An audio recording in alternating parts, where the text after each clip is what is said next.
Hey guys, thanks for joining us here at Salty Ginger Talk. If you're a returning listener, it's great to have you back. If you're new to the channel, we're really glad you joined us, and we hope you like what you hear.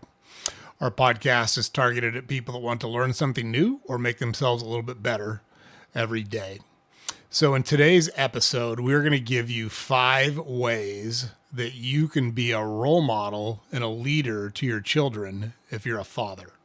So we've had several episodes lately that talk about the dynamics of a relationship and what the role of a father is and how important the role of a father is, especially in today's day and age. Right, wrong, or indifferent, there's been a shift from the nuclear family that was largely in place, call it 50 years ago, 40 years ago. When I was a kid, there was a lot more divorce. The moms started to enter the workforce. There was a lot more single parent families when I was growing up in the 70s and 80s than there were in the previous generations. And look, things happen. We're not judging anybody for their relationship status or when things go wrong in a marriage. It's part of life. But you, if you have children, you still have a responsibility regardless of whether you're the mother or the father. We're not in a position to give you advice as a mother because we've never been a mother. Now, we're married to a woman who is one of the best mothers on the face of the earth, and it's the biggest, in my opinion, the biggest advantage any child can have. And I'm very, very fortunate that my 3 boys have that advantage with her. With that said, I was very active, and I consider myself a pretty good father as well. And it can be challenging. It can be hard to know what to do. It can be hard to know what's right and what's wrong. Looking back on things, there's certainly things I would have handled differently. I would have approached differently. I would have taken different methods to accomplish what we accomplished. Now, with all that said, our boys are all adults. They're well adjusted. We don't have any criminals. We don't have any drug problems. We don't have, I always say my kids have the right things wrong with them. And everybody's got challenges, everybody's got problems, but we were fortunate that we avoided a lot of the big ones. So we're going to share some of those tips with you. Hope you're able to use these and really create an impact in your children's lives because they're looking at you, whether you remember it or not, whether you know it or not, whether you're conscious of it or not. They're looking at you to figure out the world, how to treat people, how to behave in relationships. And that's a big responsibility for you. So I always told my sons, it's not my job to be your friend. I'm the only person in the world that can be your dad. And I hope we get along and I hope that you like me, but make no mistake about it. If I have to trade you liking me for me imparting wisdom in you and teaching you to be good men and growing up and being productive members of society, if the price of that means I'm unpopular or you don't like me for periods of time, I'll take that any day of the week. It's not going to bother me a bit. I take that responsibility as your father very seriously. And I always kind of kept that front of mind when I was raising my boys, so with my wife. So that's kind of the backdrop. Let's jump into the tips and the topics we're going to talk about today. So number 1, and this one, it's real straightforward. Show up consistently. Be there. Be around your kids. There's no substitute for time with your kids. My kids played a lot of sports, and we lived in kind of rural New Hampshire, and that meant a lot of windshield time going to and from practices, to and from games. It might not seem like much, but my youngest son is 25 now, and they still talk fondly about driving down the road, turning the music up out loud, and listening to AC/DC or Kid Rock or Def Leppard or whatever the music was that was on. As they got older, we would listen to the songs they liked and that were popular in their age group, but they still like a lot of the songs from when I was a kid because they just have a fond memory of those. So attend school events, go to parent-teacher conferences, be at their games. This one's super, super important. Have dinner as a family several nights per week. Even if that dinner's at 9 o'clock at night when everybody's done with sports and activities, sit around a table with everybody in your family for a half hour and just reconnect. It's super, super important. So that Ben Watson was a tight end. He played for the Patriots. He played for a couple of other teams. I know him because he was from the Patriots. But he prioritized family dinners during the season to stay connected with his family. And look, during the season, that's a 6-month schedule. Starts in July, ends in February. And at least if you make it to the playoffs and go all the way through, it ends in February. And at least half of that is on the road. And so you're gone from your family a lot, and having those times where everybody sits around the table, there's something about eating a meal together and having a conversation while you're eating that meal that is super, super bonding and super, super connective. So now, why should you do this? What's the proof? What's the evidence that this is important or that it works? So here's a stat for you from the U.S. Department of Education. Children with involved fathers are 39% more likely to earn mostly A's in school and 45% less likely to have to repeat a grade. So, is that absolute proof that having a present father and a father that cares about your life and is active in your life drives that outcome? Not necessarily, but there's a very strong correlation. And why would you not, if you had a chance and you thought it was going to make a difference, why would you not take that approach? Plus, they're your kids. I love being around my kids. Like to this day, I love being around my kids. It's my favorite thing. This weekend, we had everybody up. All three of our kids were here, and we've been fortunate enough to add another person because our youngest son has a very serious girlfriend who we're certain will probably join the family full time at some point in the future. And so your family grows, your life gets bigger, and if you maintain those connections, it's going to bring you a richer, fuller life as you work your way through life. But they're looking at you to know how to manage their relationships, and if you're there consistently, they're going to get the importance of that, and they're going to do that same thing as they grow up, make their way in the world, and start their own relationships and their own families. Okay, so that's number one. Be there. Be present. Number two, got to demonstrate integrity. Do what you say you'll do. Have the hard conversations. Don't run away from problems. So you got to admit when you make a mistake, and you got to apologize when you make a mistake. I've apologized to my kids before when I've handled something wrong or felt bad about the way I went about something. Keep your promises. If you say you're going to play catch, go play catch. If you say you're going to be at the game, be at the game. If you say you're going to go see a movie this weekend, go to the movie. And you got to model ethical decision making. So if you find a wallet full of money, you don't want your kids to see you taking the money out and turning the wallet in. You don't want your kids to see you making unethical decisions because they're going to think it's okay for them to make unethical decisions. And that's your job as a parent to impart that wisdom and that knowledge and that behavior onto your kids. And they're watching. They're watching everything you do. They're like little sponges. So good, bad, or indifferent, they're picking up that behavior. So remember that when your kids are around. So another example. So you get a really good business opportunity, but it's kind of sketchy. You know, the guy or the gal that you're working with or would work with is kind of a rule breaker and it's kind of on the edge of legal but you could make really good money doing it. Should you do it? I don't think so. Your kids are going to know that. Your kids are going to look and say, hey, that's okay. Maybe I'll just go work for that drug dealer down the street. Maybe I'll just work for that guy that fences stolen goods from the criminals that steal in our neighborhood. So, and again, another stat here from the CDC, they released this in 2019. Children whose fathers demonstrate strong moral guidance are less likely to engage in risky behavior like substance abuse or delinquency. So, you want your kids to have the best start in life. You want your kids to have success. You want to set your kids up to be happy and healthy and productive members of adult society. That starts the minute they're there. That starts the minute that you bring them home from the hospital. So you got to demonstrate that integrity. Do what you say you're going to do. Apologize for your mistakes. Model good behavior. Teach them right from wrong. That never ends. There's never, I can tell you as a parent of adult children, there at no point do you get to cross the goal line, spike the ball, and do your touchdown dance. Being a parent is a full-time, never-ending thing until the day you die. Now, your kids, what they need from you changes over time, and adult kids need different things from their parents than small kids. Like, you're not the primary caregiver. You don't have to keep them alive. You don't have to feed them. You don't pay their bills. But they still need a lot of support, guidance, conversation, emotional support. Still matters very, very much, even when your kids are grown. So if you're thinking that it goes away, you're wrong. It gets easier, in my opinion, and it becomes different, in my opinion, but it never goes away. So you got to do that your entire life. It's very, very important. Okay. Number 3, and this is especially important for men, in my opinion, you got to be emotionally strong, yet vulnerable.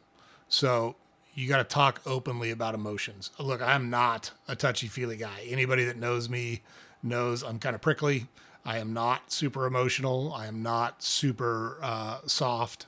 It's just not who I am. I've always had an edge about me. Even those people that grew up with me know that.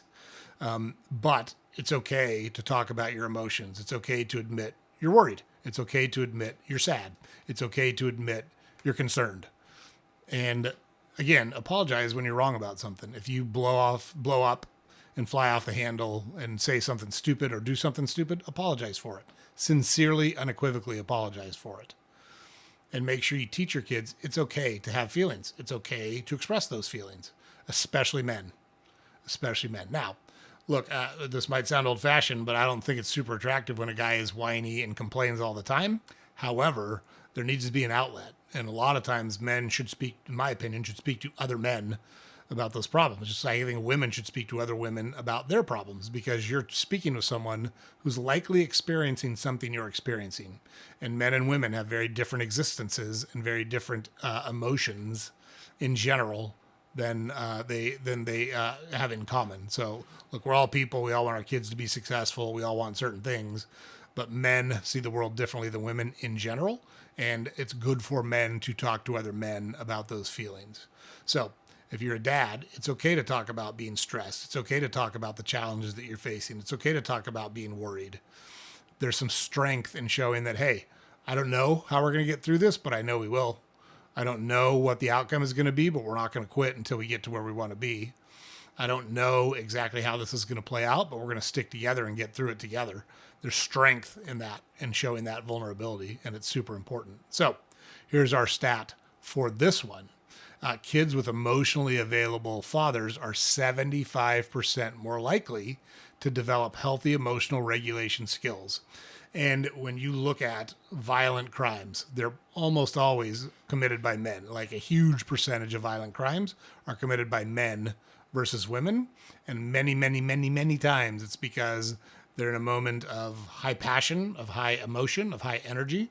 They have not developed the skills to learn how to regulate those times when they get there, and they fly off the handle and do something stupid that can have a long-term negative impact on their life. And it's your job as a father to teach them how to count to 10, how to walk away, how to de-escalate a situation, how to stay out of physical confrontations when it's appropriate to stay out of physical confrontations. Like someone breaks into my house, it's on. Like I'm not asking a lot of questions. The police can come pick up the body as far as I'm concerned. But short of that, it's almost always better to de-escalate a situation and avoid physical confrontation when possible. And that's your job. It's your job as a father to teach those skills. And they're going to model the behavior that they see from you. So being a role model is not about being perfect. It's about being real. And that's super, super important. And look, when I was a young teenage boy, my dad did not have great emotional control. I've been in my share of fights because I didn't exhibit great emotional control. It's not something I do as an adult. It's not something I condone as an adult. If it's necessary, I can defend myself and my family. But in almost every instance, there's a way to de-escalate that situation, avoid a physical confrontation, avoid doing something that everybody's going to regret 5 minutes after it's over, and find a different solution to the problem. So, number 4. So encourage lifelong learning and accountability. This is what we talked about earlier, where you're never done being a parent. You're always going to be a parent to those kids. They're going to need different things from you as they grow up. But as it relates to lifelong learning and accountability, read books, take classes, watch educational videos, ask questions, own up to your failures when they happen. I've tried and failed at a lot of things. I've tried and succeeded at a lot of things. You learn way more from your failures than you ever do from your successes. And it's important to really kind of do a post-mortem on your failures and understand what went wrong, how it went wrong, what you could have done differently to possibly have created a different outcome. And most importantly, what can you use from the learnings that you got from your failures to apply to future endeavors so you can avoid making the same mistakes. You always want to make new mistakes. You don't want to make the same mistakes over and over and over again. So if you're a dad and you're changing careers, it's a good thing to teach your kids, hey, I don't know this, but I'm learning it because I think there's a better opportunity for me, for us, for our family, if I have these skills. So maybe you learn to code on a computer. Maybe you become a plumber or an electrician or an HVAC tech. And you don't know anything about those things, but you want to make a career change. So you go through an apprentice program to learn those trades. It's good to discuss those things and model those things for your kids because they're going to see, hey, it's never too late. My dad's willing to take a shot here and do something different because he thinks there's a better life if he does it. So it's a great way to go and a great example to set for your kids. So Our stat for this one from the National Center for Fathering: fathers who emphasize education double the likelihood that their children will pursue post-secondary education. And in our mind, post-secondary education does not necessarily mean college. It can mean college, and that's great. And if you're going to be an accountant or a doctor or an attorney or some other white collar office type professional job, then college is probably important to that. With that said, there's lots of other post-secondary education related to the trades. It's hard to learn everything you need to learn to become an electrician. It's hard to learn everything you need to learn to become a plumber, to become a welder, to become an HVAC tech, to become a framer. Like, you have to be able to calculate load, cut angles. If you've ever seen a hip and ridge roof, that is super, super complicated. Generally, it's cut on site, and that requires a lot of math and a lot of practice and a lot of training. And so post-secondary education is not limited to just college. Nothing wrong with going to college. Nothing wrong with pursuing a career path that requires college. There's also nothing wrong with pursuing a career path that doesn't require college, but does require pretty significant training in a trade or a skill, because you don't just pick those things up overnight. Those are hard jobs. They require a lot of intelligence, a lot of learning, just like a doctor, a lawyer, a CPA, whatever the case may be. So you got to learn to turn mistakes into teaching moments. What can we learn from this? When something goes wrong, do the post-mortem. Include your kids in it and walk through, hey, here's where we went wrong. Here's where I think we went wrong. Where do you think we went wrong? What do you think we could have done differently? What would you do differently if you're faced with this scenario in the future? Those are teachable moments, and it's your job as a father to point those things out and encourage them to learn from their mistakes and encourage them to pick themselves up and keep going. Okay, last one here, number 5. Treat others with respect. This one's super important because your kids are watching you to learn how to model their future relationships, especially with women. So speak respectfully to your partner. I can tell you that my wife and I have been married for 33 years. We've literally never insulted each other. No one's ever called the other one stupid or made disparaging remarks or said, hey, I think you're blah. It's so disrespectful. I have too much respect for my wife to do that to her. She has too much respect for me to do it to me. It's not acceptable to speak to your partner that way. Don't name call. Don't personally attack them. If you've got issues to talk about them in a calm, rational manner. Same thing with people who can do nothing for you. It's a great way to judge the character of a man, to see how he treats waiters and waitresses in restaurants, or doctors and nurses in hospitals, or people that work in the service industry, like in hotels, or those types of places. Even when things are going wrong, even when there's a conflict. So, your kids see when you help the neighbor that's in need. They see you showing respect to people in difficult situations. They see you de-escalating a road rage situation. They see you speaking respectfully with a customer service person when there's a disagreement or a dispute or a problem.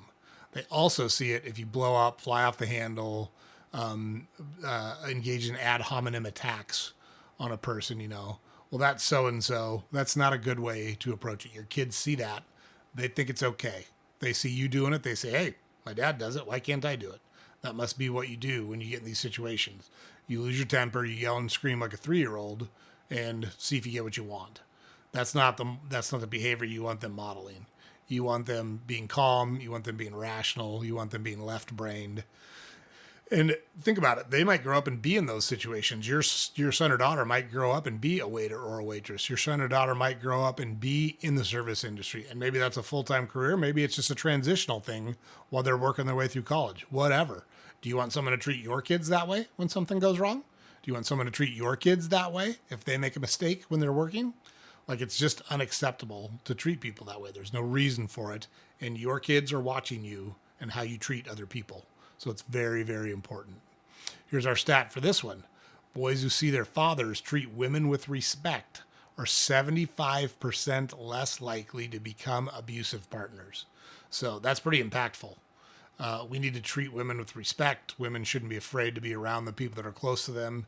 And statistics will tell you that generally the most dangerous man in a woman's life is the man she's in a relationship with. The vast majority of assaults, murders, rapes are committed by someone that woman knows. Same thing for men, but in this particular example, we're talking about men modeling behavior for their kids to learn how to treat women. And we can start that early. We can eliminate a lot of those problems if we're just decent human beings to each other and we treat people around us with respect and with safety and with decorum. It's real straightforward. So kids emulate how their dads treat other people, especially in relationships. So you got to think about that. You're always, always, always kind of on the clock, showing your kids how to behave, showing your kids how to interact with other people, showing your kids how to treat people. And I think it's terribly important, especially the people that can't do a damn thing for you. Because if you show respect, if you show tact, if you treat those people with dignity, you're modeling great behavior for your kids to grow up and have a really successful life. So just to recap here real quick on our 5 things: be present, show integrity, show emotional strength, but vulnerability, encourage and engage in lifelong learning, and model respectful relationships. Those are our 5 tips on how you can show leadership and strength and value to your kids as a father. So if that seems overwhelming, if that seems like a lot, pick one to focus on for a month. And then when that month is over, you'll have that behavior kind of mastered. Pick a second one. 5 months from now, you're going to have all these tools in your toolkit, and your life's going to look very different. You're going to feel really good about the wisdom and guidance you're imparting and the leadership you're showing for your children. So just remember, though, kids are always, always, always watching you. So you want to rise to the challenge, and you want to be the man that you want your children to become. That's your role. That's your job as a father. That's how you provide leadership. And we've had success with this. We hope these are useful for you. You're able to incorporate them into your life and show this leadership and strength for your children. So that's the episode for today, guys. James puts it up over here every day. Head over to our website, saltygingertalk.com. All of our podcast episodes are there. We've got links to all our social media accounts there. We've got a newsletter that we publish every weekday that you can subscribe to there. And please, please, please like, comment, subscribe to our channel on whatever platform you're consuming it on. It's super helpful for us. We're very excited. We've got several interviews with great people who are going to come on and talk about how they've built their life, their mindset that they use to build a successful life. And I think we've got some really cool people lined up for you to learn from when they come onto the channel. So appreciate you checking us out. This is our Tuesday episode. Hope everyone's week is off to a great start. We'll see you on the next one.